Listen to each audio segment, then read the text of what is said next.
باپ کے جنازے سے کامیابی کی روشنی تک گھر کے صحن میں عجیب سی خاموشی تھی، وہ خاموشی جو شور سے زیادہ دل دہلا دیتی ہے۔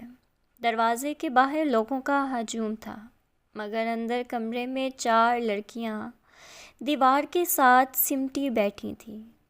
ان کی آنکھوں کے آنسو خشک ہو چکے تھے، شاید اب آنسو میں بھی ہمت نہیں رہی تھی۔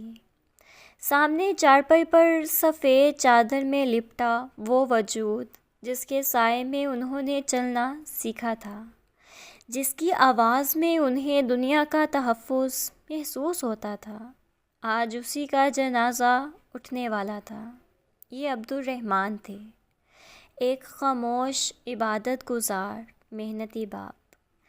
کئی مہینوں سے بیمار تھے، بیماری نے جسم کو کمزور کر دیا تھا، مگر ایمان آخری سانس تک مضبوط رہا۔ سب سے بڑی بیٹی عائشہ، جس کی عمر صرف 22 برس تھی، بار بار دروازے کی طرف دیکھ رہی تھی۔ دوسری بیٹی مریم کی انگلیاں مسلسل تسبیح کے دانوں کو گھما رہی تھیں، جیسے ہر دانہ اس کے دل کا خوف سمیٹ رہا ہو۔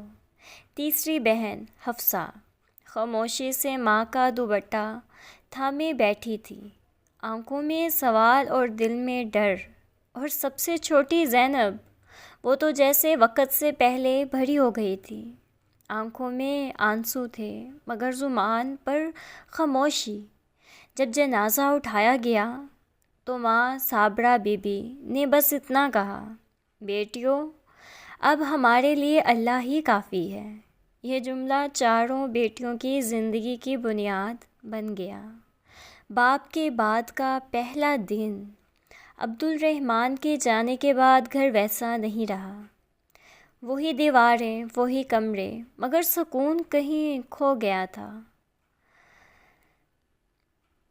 قرض سر پر تھا، آمدن بند ہو چکی تھی، اور رشتے جو کل تک ہمدرد تھے آج مشورے دینے لگے۔ کوئی کہتا اتنی ساری بیٹیاں کیسے پالے گی، کوئی کہتا کسی ایک کو کہیں کام پر لگا دو، مگر صابرہ بی بی نے مضبوط لہجے میں کہا، میری چاروں بیٹیاں بوجھ نہیں، امانت ہیں۔ زندگی کی پہلی ٹھوکر۔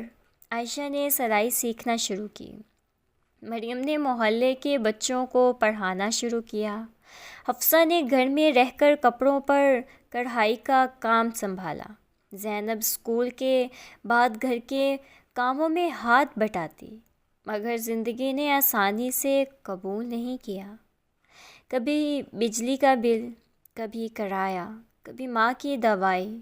رات کو اکثر ماں اور چاروں بیٹیاں ایک ہی کمرے میں بیٹھ کر دعائیں کرتی، نماز کے بعد ہاتھ اٹھاتے تو آنسو خود بخود بہنے لگتے۔ مریم اکثر کہتی، ابو ہوتے تو، اور بات وہیں رک جاتی۔ مایوسی کے اندھیرے میں عبادت کی روشنی۔ ایک رات عائشہ نے ماں کو تہجد میں دیکھا، سجدے اتنے لمبے تھے کہ زمین بھی شاید گواہ بن گئی ہو۔ اسی دن سے چاروں بہنوں نے فیصلہ کیا، مشکل میں شکوہ نہیں، عبادت ہوگی۔ صبح فجر، دن میں محنت، اور رات کو دعا، یہی ان کا معمول بن گیا۔ پہلی کامیابی عائشہ کے سلے ہوئے کپڑے محلے میں مشہور ہو گئے، لوگ خود آرڈر دینے لگے۔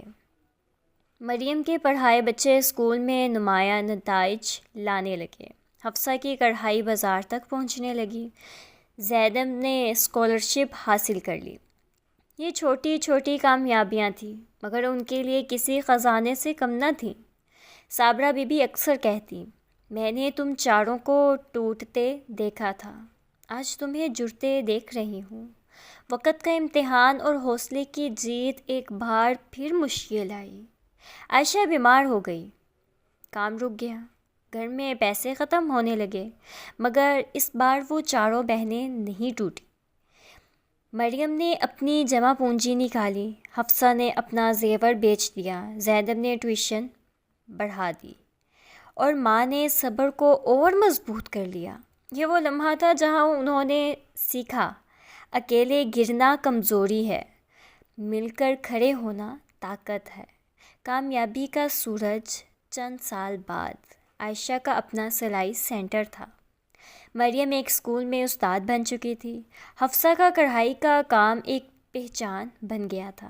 زینب یونیورسٹی میں تعلیم حاصل کر رہی تھی۔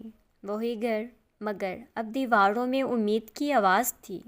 وہی ماں، مگر آنکھوں میں سکون تھا۔ ایک دن چاروں بہنوں نے باپ کی قبر پر گئیں۔ عائشہ نے آہستہ سے کہا، ابو، ہم ٹوٹے نہیں۔ پیغام: یہ کہانی یتیمی کی نہیں، یہ 4 بیٹیوں، ایک ماں، صبر، عبادت اور محنت کی کہانی ہے۔ باپ کے جنازے سے شروع ہونے والا سفر کامیابی کی روشنی تک پہنچا، اور یہ ثابت کر گیا کہ جب اللہ ساتھ ہو تو بیٹیاں کمزور نہیں، طاقت بن جاتی ہیں۔